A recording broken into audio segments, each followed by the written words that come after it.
y'all, I am back, and as y'all can see, I kind of switched up my hairdo. I have that middle part clean jet black blunt cut bob. Just call your girl Bobbiana Stiff Wear. Don't get me wrong, I do like my long hair, but I wanted to switch it up a little bit, so I got my bob. Anywho, as you can see from the title of the video, what the topic of the video is about. By no means am I a medical professional. I am not trying to deter anyone who is choosing to have surgery out of the country or in the States. I'm strictly giving you what my experiences was and the things that I had to go through when I made the decision to have surgery out of the country.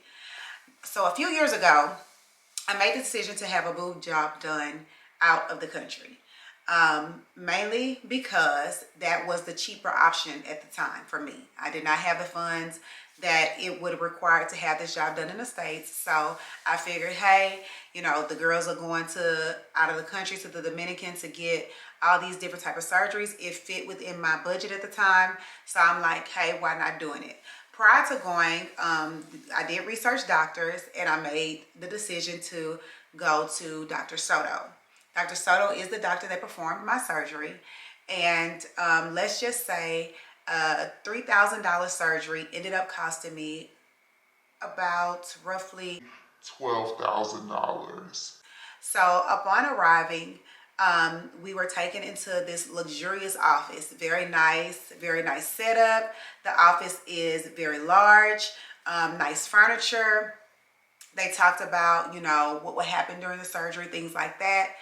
And, you know, we signed paperwork, made our payment. And mind you, we had to travel with cash. So that was in itself dangerous.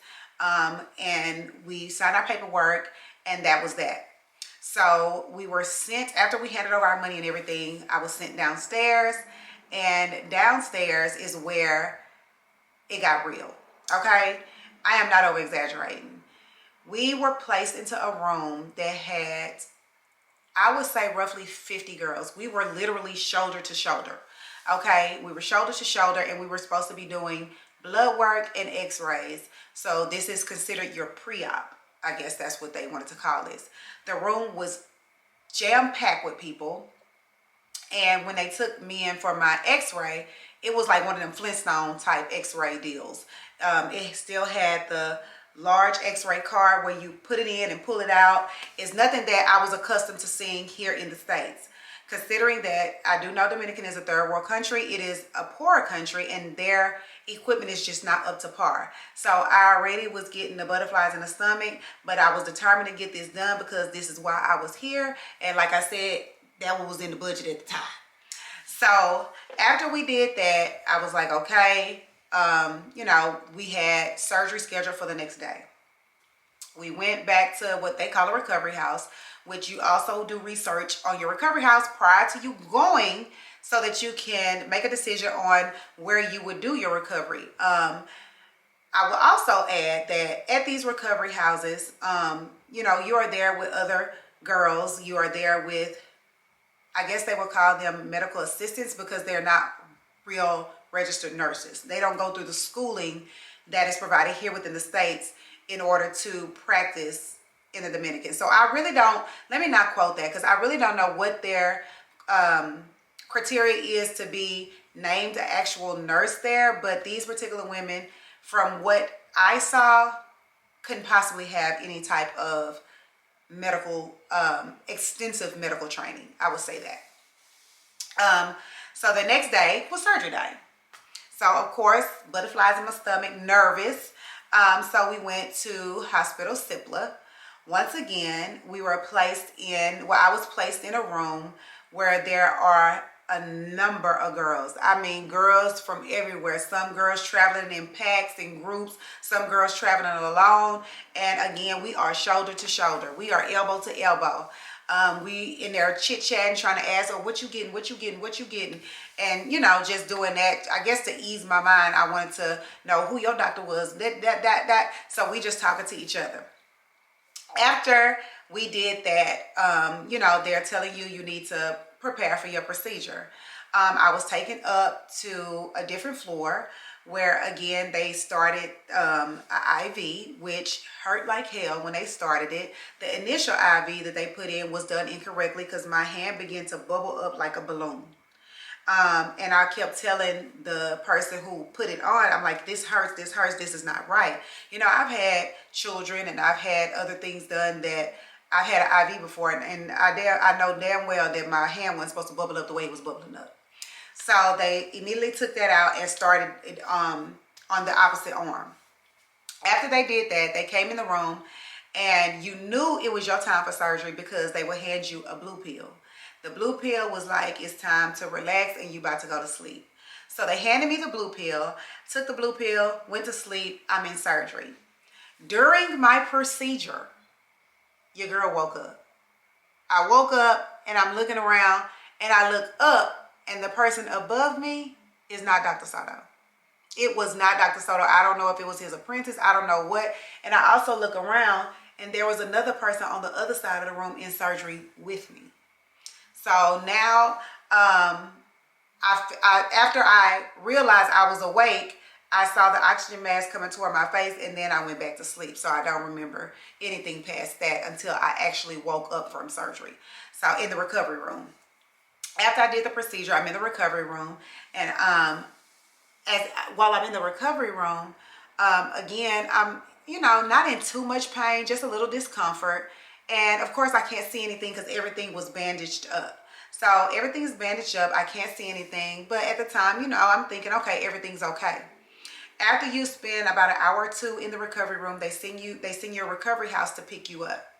So they sent the van to pick us up. We went back to the recovery house where, again, like I said, I wasn't in too much pain, but I really couldn't see the incisions. I couldn't see anything because I have all these bandages on.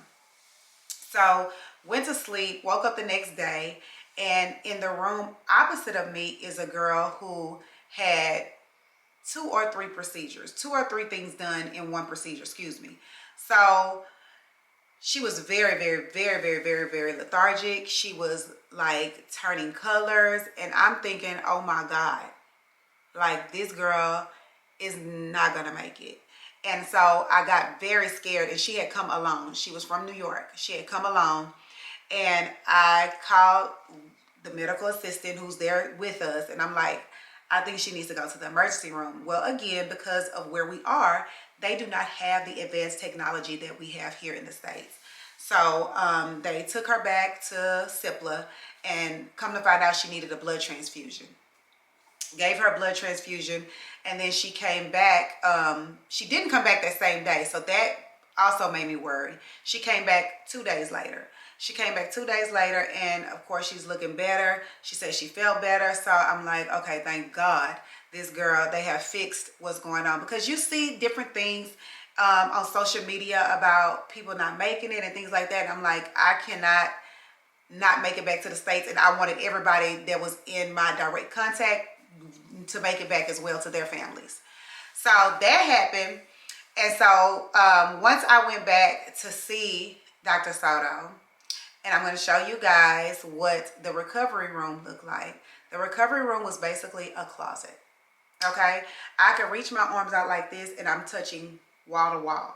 It was for real a closet.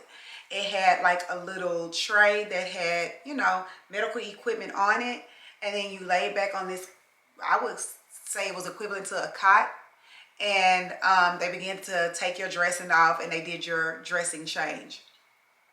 So that went okay. Again, I'm kind of nervous because I've never been in this type of situation where it's like, I don't feel like they have the medical equipment necessary to, handle any type of emergency. Like it was just, I just began to think like, why in the hell did you do this? Like, should you have not done this? Should you have waited till you had enough coins to do this in the States? Or, I just began to question the decision that I made.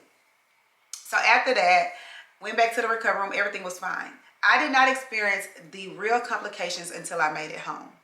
So once I made it home, I began to have a lot of pain. And the pain came because the incision opened.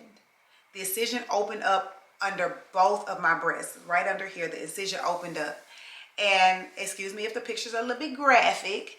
They're not too graphic because I didn't post the actual larger wound. I posted as it started healing.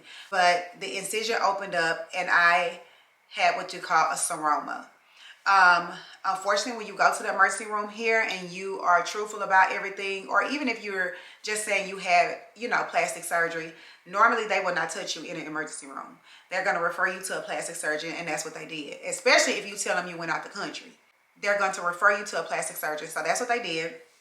So I went to a plastic surgeon who stated that he needed to aspirate the fluid that had gathered because of seroma.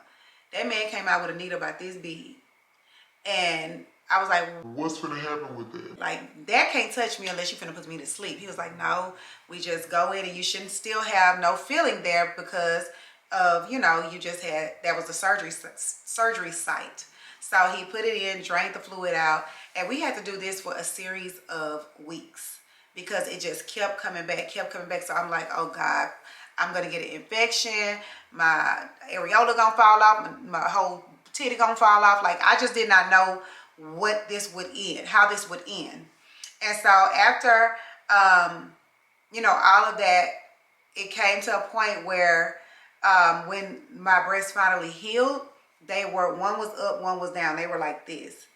And I'm like, this is insane, but how can I go through another procedure? Like, this is crazy. So I ended up having to find another doctor here, and I had to do the procedure all over again. The things that I requested while I was in the DR did not happen. So I requested for my implant to be put under the muscle, and it was put on top of the muscle. So it was just a real disappointment to say, I did all of that to save money, and I really didn't save no money because I had to end up paying this doctor, like I said, close to $12,000 because they could not use the same implant. Once they opened you up, he had to discard of that implant. So I had to purchase new implants and things like that. Like, it just became a whole huge mess. And not only did I have complications, and I do have permission from the thick bestie, she also had complications with the procedures that she had, where she also had to pay thousands of dollars to see a wound specialist just to take care of, I feel like, the things that should have been taken care of while we were there, to make sure she was good with her healing process. So I told you guys this story to say, sometimes the cheaper price is not always the best option. Again, these are just experience and things that happened when I chose to have my procedure in the DR. I've known people that had surgery in DR, had surgery in Colombia, had surgery in Turkey, and they were fine. They didn't have any type of complications. But just know, when you choose to have plastic surgery, there could be complications. So you can't just have enough money to pay for that procedure. You have to have a emergency fund just in case you do have complications. You can pay other doctors that may have to step in to ensure your health and your recovery is good. So there you have it. That was one of the experiences that I had with plastic surgery that I elected to have. And I am choosing to divulge this information. Just, it could possibly help somebody along the way. So it is what it is. It was what it was. Your girl healthy now. Thank God. I thank him every day for bringing me through that particular situation. And I have said that I would never go back. I would never go back to DR to have anything done. That's just, again, my personal preference. You choose to do whatever it is that you have your heart set on. But until next time, just know that I love you guys. And until next video, holla.